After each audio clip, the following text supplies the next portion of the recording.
Halo teman-teman, welcome to update dari Bitcoin dan juga Ethereum ya. Di video kali ini kita akan update lagi sama-sama untuk pergerakan dari Bitcoin dan juga Ethereum.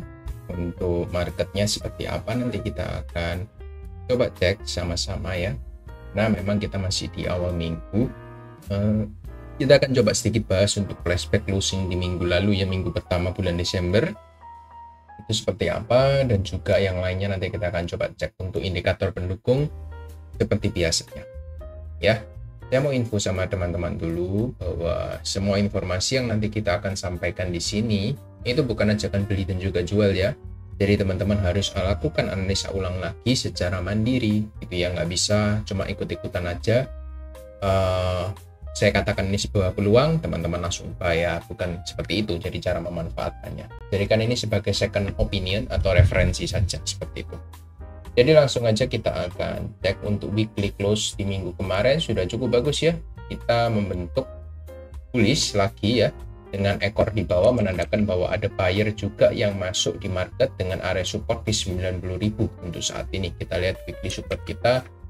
Weekly support kuat kita ada di 90.000. Ini kita sudah dua kali retest gitu ya, dua kali retest di sana, dan kita so far bertahan dengan cukup bagus. Tinggal nanti gimana untuk di minggu kedua ini, untuk di bulan Desember, apakah dia juga akan retest dulu ke bawah, which is itu akan retest 90, setelah itu recheck lagi seperti minggu pertama kemarin, ataukah kita nanti cuma retestnya kecil-kecilan ya, mungkin kita retest 93, 92, setelah itu kita recheck lagi.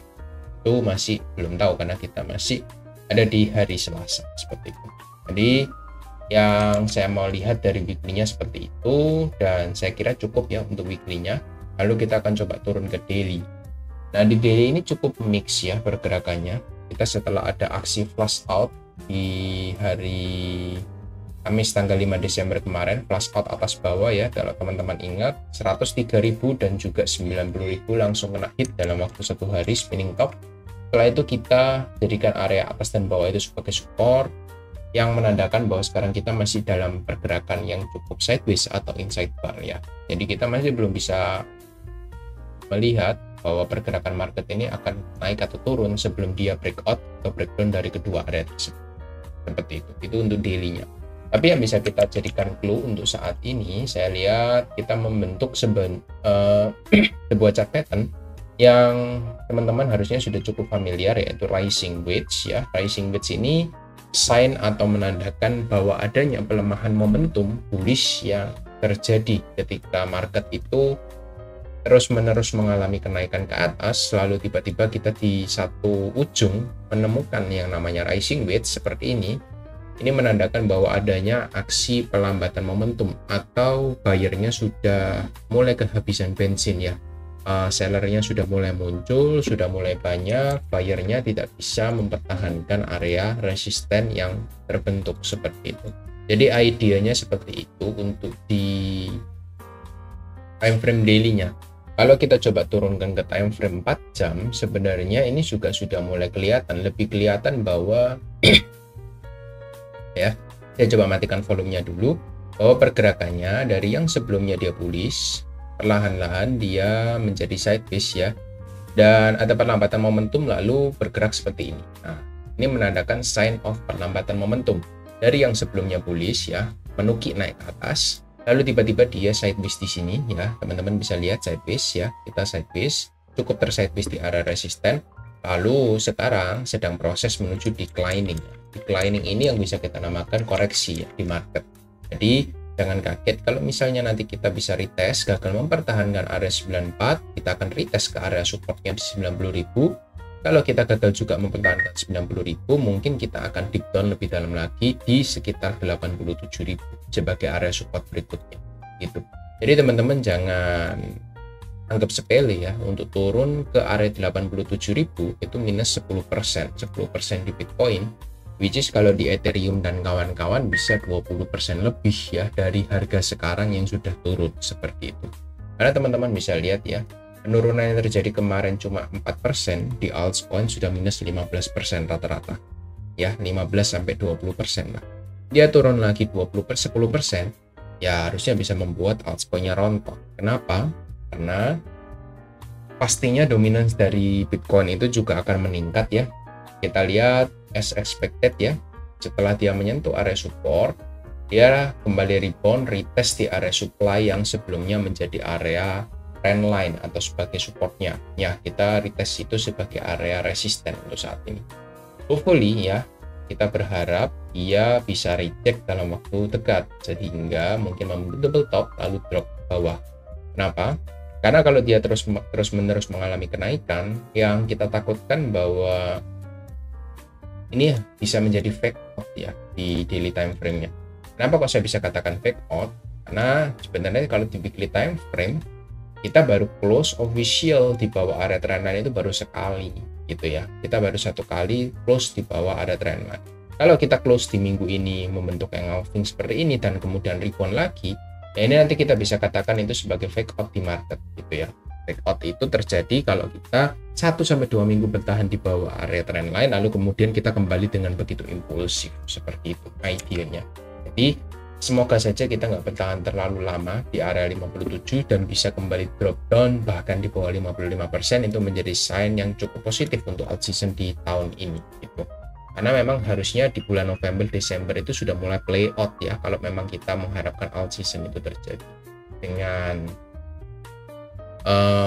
targetnya mungkin di tahun depan kuartal 2 ya, seperti yang teman-teman banyak dengar ya di luaran sana gitu. Hopefully itu bisa terjadi asalkan Bitcoin dominance-nya juga memberikan restu kepada kita. Jadi itu aja untuk idenya. Di Bitcoin dominance juga sudah kita jabarkan untuk idenya ya, ketika dia gagal untuk mempertahankan area-area mana yang berpotensi menjadi support. Menurut saya area bawah support terakhir 87.000 ya, kalau kita ingin bertahan dengan cukup bagus untuk tren bullish-nya gitu. Kalau kita gagal mempertahankan 87, mungkin kita akan retrace lebih dalam lagi dan itu akan memakan waktu ya. Jadi Desember ini kalau kita jebol dari 87, harusnya di bulan ini kita closing monthly-nya kurang begitu bagus gitu. Karena memang untuk bisa recovery ya dari bawah itu membutuhkan waktu juga, nggak bisa langsung instan ya. Kita lihat di sini ketika momen dia masih sideways ya, terkonsolidasi, ketika dia drop lumayan dalam dan gagal bertahan dengan impulsif ya atau dengan cepat bertahannya ya.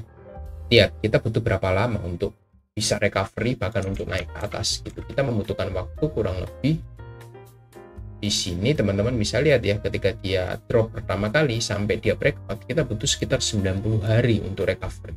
Jadi ketika dia dropnya lumayan dalam, recovery-nya juga nggak bisa begitu cepat ya, seperti kalau kita dropnya misalnya impulse ya seperti ini. Nah kalau kita drop langsung tiba-tiba spike out naik ke atas ya itu nggak masalah ya, dia cuma membentuk ekor aja untuk closing daily-nya. Tapi kalau closingnya seperti ini, nah ini yang menjadi bahaya gitu. Yang saya takutkan hanya seperti itu. Jadi kurang lebih itu aja untuk Bitcoin ya. Semoga teman-teman bisa get the idea-nya. Lalu untuk Ethereum gimana? Ethereum kita masuk area 4000 ya. Seperti yang sudah saya sampaikan berkali-kali, 4000 jadi target Ethereum sudah hit. Sekarang ya saatnya untuk koreksi gitu ya. Hal yang lucu di Ethereum ketika dia koreksi, sebenarnya targetnya sih sudah kena ya. Targetnya itu untuk koreksi, nah di 3540. Ini ada support major yang cukup kuat ya, support dan support. Support ini yang membawa dia menuju 4000. Jadi bisa kita katakan 3580 itu jadi support yang cukup ideal, dan dua area ini sudah kalau kita bisa bilang sudah dijebol. Jadi saya hapus semua. Kita cuma fokus sama area support di 3580 gitu. Hopefully dia bisa bertahan membentuk double bottom lalu rebound lagi naik ke atas. Itu aja sih dari saya, karena kita sudah recheck ya berkali-kali, 2 kali di time frame 1 jam kita recheck di sana, tinggal kita tunggu konfirmasi untuk double bottom lalu rebound lagi naik ke atas gitu. Kalau gagal bertahan gimana?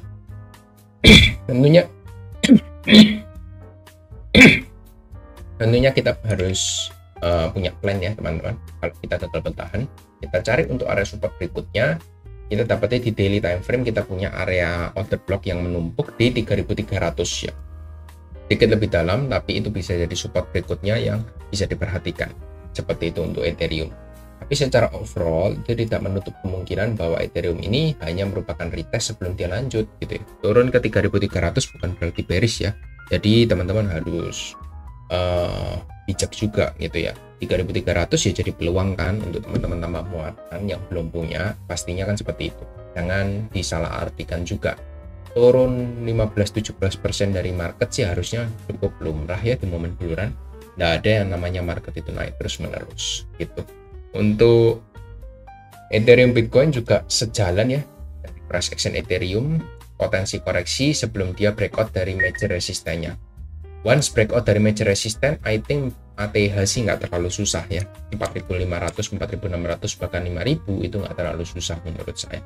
Karena memang ada potensi dia akan punya range yang cukup lebar untuk capai area trendline puncaknya di 20% kurang lebih seperti itu. Ya, karena memang kita punya area resistennya kan di trendline major di weekly time frame-nya itu masih cukup jauh dari harga sekarang untuk Ethereum Bitcoin-nya. Itu aja dari Ethereum pergerakannya. Lalu USD dominance sudah sempat saya singgung ya. Oh, Bitcoin dominance sih, USD belum ya. USD dominance kita sudah retest untuk area supply ya di atas ini. Hopefully bisa kembali reject lagi seperti momen-momen sebelumnya ya. Dia naik lalu reject membentuk ekor dan kembali drop untuk USD dominance-nya. Minusnya dia sekarang membentuk ya, dan sekarang sudah breakout ongoing untuk naik ke atas. Semoga tidak kembali naik dengan impulsif aja. Itu dari saya. Itu. Di time frame 1 jamnya belum ada sign of reversal, jadi kita masih harus menunggu untuk tanda-tanda dia mengalami pelemahan momentum kenaikan dari USD dominance. Karena memang saya lihat untuk market sekarang sedang di taking profit ya, dari altcoin di taking profit untuk masuk ke Bitcoin lagi. Itu terlihat dari Bitcoin dominance-nya yang kembali meningkat seperti itu. Lalu sisanya mereka lebih prefer untuk pegang USD untuk sementara. Karena itu kita lihat USD-nya juga meningkat untuk dominance-nya. Itu ya. Di ID-nya seperti itu. Hopefully kalau memang kita lihat dominance Bitcoin-nya kembali drop, harusnya USD dominance juga sejalan nanti. Dia akan drop, reject dari area supply untuk turun kembali ke bawah seperti itu. Ya. Lalu yang terakhir mungkin saya cuma bahas total 3. Di sini total 3 kita finally breakdown ya untuk hari ini. Meskipun memang belum terkonfirmasi. Tapi saya kira hari ini sudah cukup lah ya. Kalau kita close seperti ini sih ada potensi lebih besar kita untuk drop dulu ke bawah. Mungkin ke 900 miliar dolar atau 890 itu bisa teman-teman jadikan sebagai support. Ya, kalau kita memang turun di sana, berarti ada potensi kita akan melihat deep down lebih dalam lagi untuk altcoin-nya teman-teman seperti itu. Ya, nggak bisa dipungkiri total 3 itu kan uang yang beredar di semua altcoin-nya kecuali Bitcoin dan Ethereum. Jadi kalau total 3-nya turun, otomatis ya altcoin-nya juga koreksi. Itu yang harus teman-teman juga bisa terima, ya kan? Nggak mungkin market selamanya akan naik terus, gitu. Nah, di sini teman-teman bisa lihat ya, untuk kenaikan kita tanpa koreksi itu sudah hampir 100%. Ya, kita terus ada koreksi sedikit, ya teman-teman sudah katakan itu bear market. Ya, bear market dari mana? Kalau kita buka dari weekly-nya sih kita cuma reject ya dari area all time high-nya, gitu. Dan cukup lumrah kalau kita reject dari all time high. Di sini pun juga sama ya, sempat kena pause sedikit ya setelah dia break dari area resisten high-nya yang terakhir, sempat reject sedikit meskipun dia close-nya hijau. Di all time high-nya pun kemarin kita melihat ya impulse selalu ada retest ya. Di sini kebetulan nggak ada rejection ketika dia breakout dari all time high-nya, tapi ketika dia break dari resisten kuatnya ada sedikit rejection di sana atau pause, harganya sempat berhenti sebelum lanjut kenaikannya seperti itu. Di sini pun hopefully dia juga bisa closing di minggu ini dengan cukup bagus ya, rebound naik ke atas lagi. Semoga itu menjadi skenario yang terjadi seperti itu. Lalu gimana untuk total market cap ya untuk semua cryptocurrency? Sebenarnya masih aman untuk total market cap-nya, berbeda dari total 3 kita. Total market cap-nya masih bertahan di area support dengan cukup bagus ya. Ada potensi dia rebound juga kalau dia bertahan di sana seperti itu. Kalau gagal bertahan ya kita lihat mungkin dia akan retest di area support berikutnya. Ya, which is itu 3,1 T ya akan membuat market itu kembali bergoyang seperti itu. Itu aja kurang lebih untuk pergerakan kita di hari kedua bulan Desember, minggu kedua ya, di hari Selasa. Semoga teman-teman dapat idenya. Untuk inflow dari market sih saya melihat masih cukup positif ya, selama BlackRock nanti hasilnya tidak minus ya. 0 aja kita sudah positif sih sebenarnya, dengan Fidelity memimpin pergerakan dari akumulasi seperti itu. Distribusinya juga nggak besar kok ya, jadi minus di beberapa hari ini hanya merupakan menurut saya koreksi wajar yang terjadi di altcoin gitu. Jadi nggak ada yang perlu dikhawatirkan, teman-teman bisa tenang dan manfaatkan itu sebagai tip untuk teman-teman kembali melakukan akumulasi di koin-koin kesayangan. Seperti itu. Jadi itu aja ya update dari saya. Thank you semua yang sudah tonton sampai habis, dan see you next video. Bye bye.